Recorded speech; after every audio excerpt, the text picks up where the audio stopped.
The next thing we have is, dude, Norway, like just knocking it out of the park, from baseball terms. But literally 95% of the market share in August, it's a new world record, is all electric cars, EVs. I think what do they say? So goes Norway, so goes the world. So this is a huge accomplishment, and I think that probably by in the next couple of years, these guys can be 100% electric. And again, the crazy thing is here, people are saying, EVs are horrible in ice conditions or freezing conditions, but you literally have Norway, which is one of the coldest, in one of the coldest areas really on the planet, right?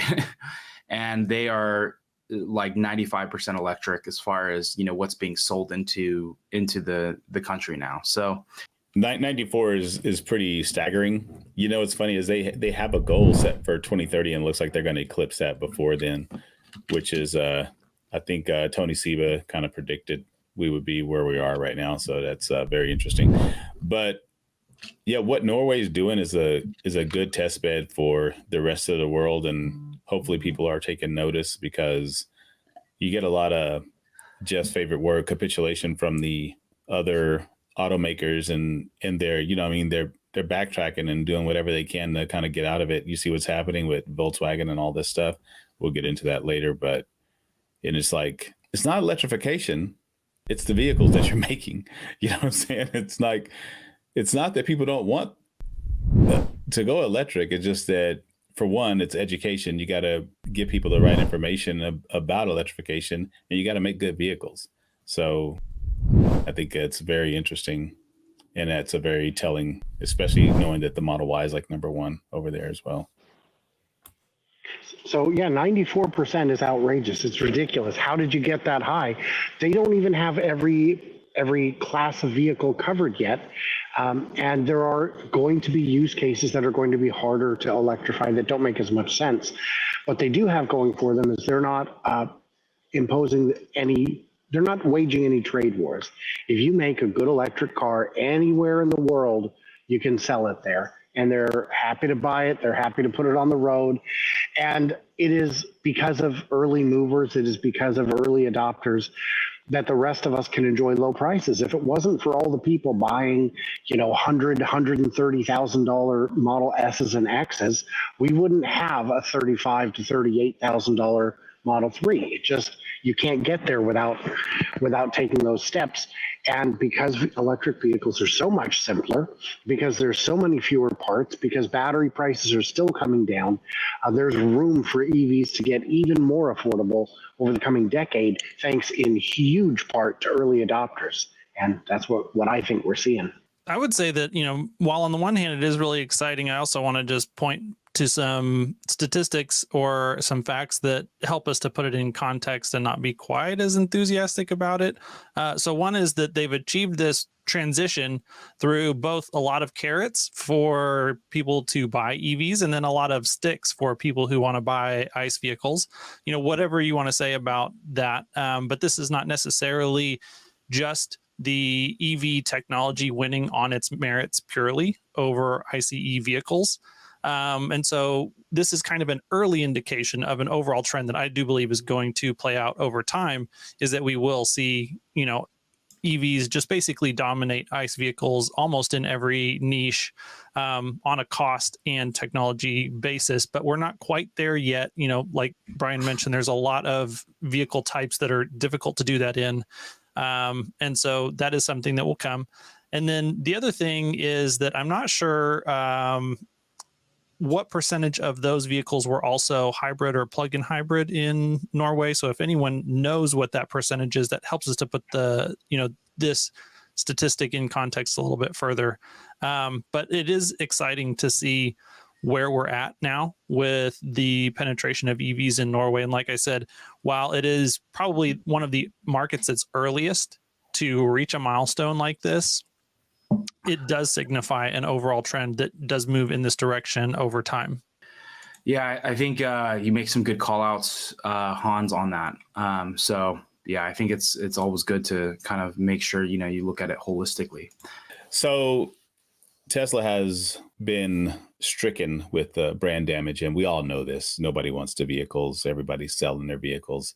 But according to And their stock.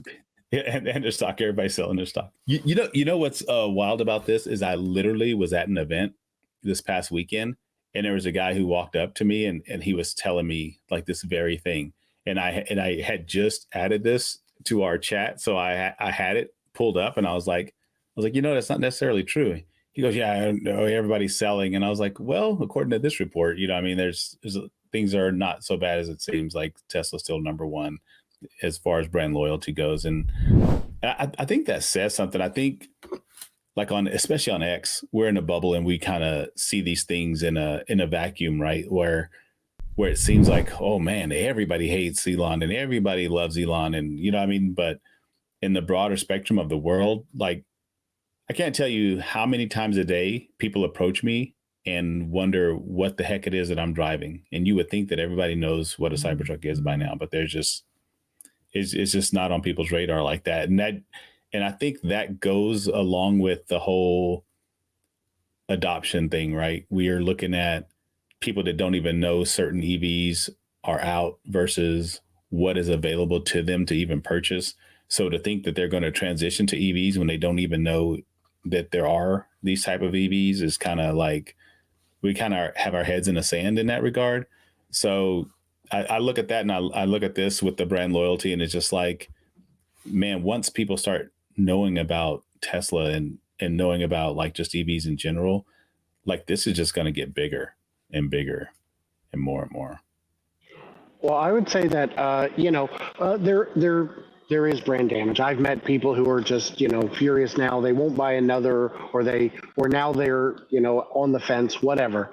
But that's also temporary. When the big price drop happened last year, there was a lot of murmur in the darker parts of social media where people were saying, "Yeah, the guy I really don't like him, but $5,000 less. I mean, there's nothing in the price range. It's such a good car." On the drive up here, I saw a bunch of Cybertrucks just on the highway. They're real now. They're in your face. They're hard to argue with, and you can't ignore that. What happens when Elon gets Comp Plan 3? Let's get Comp Plan 2 behind us. That's still a work in progress. But when Comp Plan 3 comes, I hope to see the same thing we saw with 1 and 2, which is impossible milestones. And when you hit them, you get an outrageous amount of pay. Maybe it's in the trillions. I don't know, and it doesn't matter. But the idea is that maybe then he'll moderate his tone. Maybe then he'll just go quiet. I don't know. Whatever he wants to do, he can do. He's a package deal. You got to take the good with the bad. Steve Jobs was not a very polite person, and if social media existed at the time, I'm sure we would have all been a little put off by some of his hotter takes. But you just got to deal with it. And I would say that, the vast majority of car buyers, just like the vast majority of online shoppers, don't care about Jeff Bezos's political positions or, what he's doing, even though they'll say that, oh, I hate that guy, he's the worst ever. But, if you watch the delivery trucks that roll up to their house every day, well, you would realize that they still give them lots of money. So, I think it's the same thing with cars, that for the most part, there are on the fringes some people that this really matters for, and they are going to make different purchasing decisions made on that basis. But, like Ross Gerber represents like 0.01% of the population of electric car buyers. And so, you can't really let that overweight your perception of what the overall market is. Yeah, I think everyone said really good points on various levels. I do think I agree, or the thing that comes to mind is like, I agree with Joe in that, probably the four of us, and more so probably some of us, right? Like Hans and Brian, how you guys are literally doing pretty much content every day. You're on a show or making your own shows. But we're really just sucked into this Tesla vacuum. And so I think it's easy to assume that some of the stuff or the loudest people that you hear is what everyone believes. And that's really what the whole point of mainstream media is too, right? It's like you think that, the view of the majority of people is a certain thing or based on a certain headline.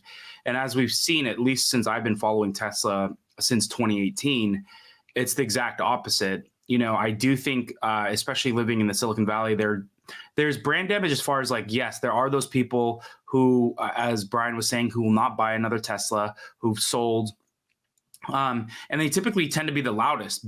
But is that everyone? No. Like I remember when I got, kind of like what Joe was saying, when I got my Cybertruck and I was driving it to Vegas and back in like February or March, people were coming up to me and just, man, I love what Elon's doing. Look at this truck. This thing is like next level. And so it's like there's always that kind of that balance. But I do think that, yes, the people that were that cannot remove a product from a CEO, and like those two things, like same thing with Jeff Bezos or even like Tom Brady and like some of the decisions that they've made.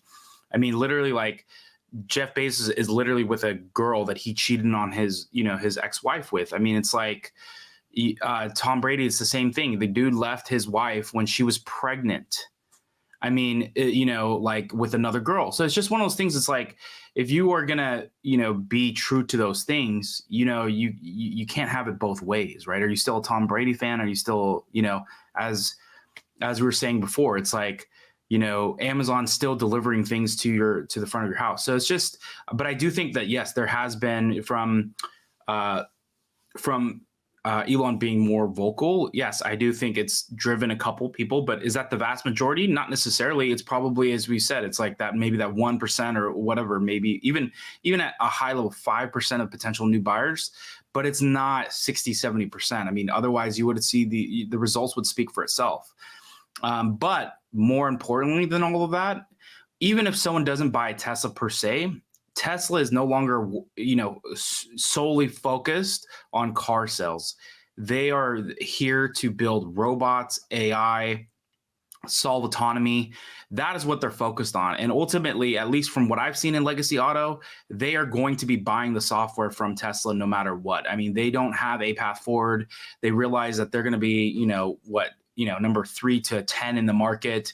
They don't plan on being the bleeding edge technology. So they know that they're all going to have to kiss the ring and end up buying the autonomy package. I mean, literally, we've had discussions with CEOs of companies, of these Fortune 500 companies, where they know what they are, they know what they're not. And so I do think at the end of the day, there is something to be said. We probably all have friends who are no longer buying a Tesla because of the fact of like something Elon said. But at the same time, like, I kid you not, once this new Model Y comes out, like the Model Y is already the best-selling car in the world.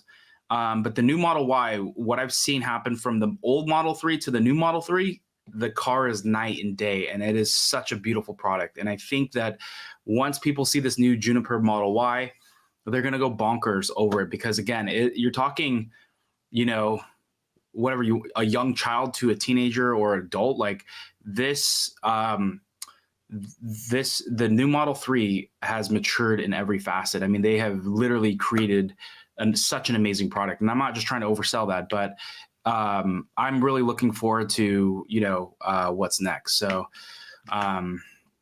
it'll be a really interesting future ahead. So, but again, I think it's kind of like Apple. They're focused on, their services and everything else, their cloud services, all that stuff. And they're not as focused on, iPhone sales, even though, sure, that's the majority of their revenue still, but they're focused on other things.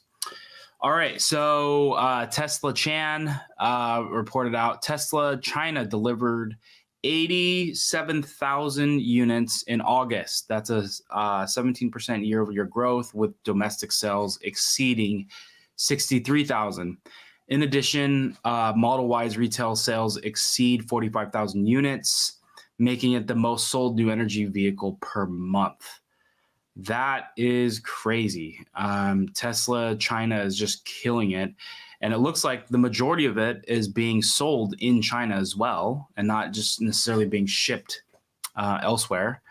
And obviously, it sounds like even of that, more than half of the sales is easily the Model Y. So but yeah, these stats are pretty staggering. China is continues to lead the way as far as not only production, but or they're doing a good job to really step up and lead production, but also too, a lot of people in China are buying Teslas. That's for sure. You know, it's going to be funny to see is how the sales go down once they are switching over the lines for the new Juniper, and how everybody's going to be like, oh, see, oh man, it's falling down. It couldn't last forever. And it's like, you guys, that's going to, all those headlines. I'm just ready for it. It's going to happen. There's going to be downtime when you switch over, but yeah, the improvements between old 3 and new 3 are ridiculous. If you haven't driven the new 3, you need to. It's such a refined drive. It's softer than a Model Y. Speed bumps don't feel like speed bumps anymore, and it's really an amazing vehicle. How do you get from number 1 to higher than number 1? A refresh like this is what it needs. And while the Model 3 still has, I guess you could argue, some room for improvement. Maybe it could be cheaper, maybe it could be lighter. It's a very good car, and we're running out of room to improve. And the big thing on China is, we're looking at what is the full year volume going to be? And the answer has to be, it can't be much higher than last year because we haven't added capacity. Shanghai is running at essentially capacity, above nameplate capacity. Fremont's been at capacity since forever. And then we've got some excess capacity in Berlin and Texas, and that's where any potential growth would need to come from.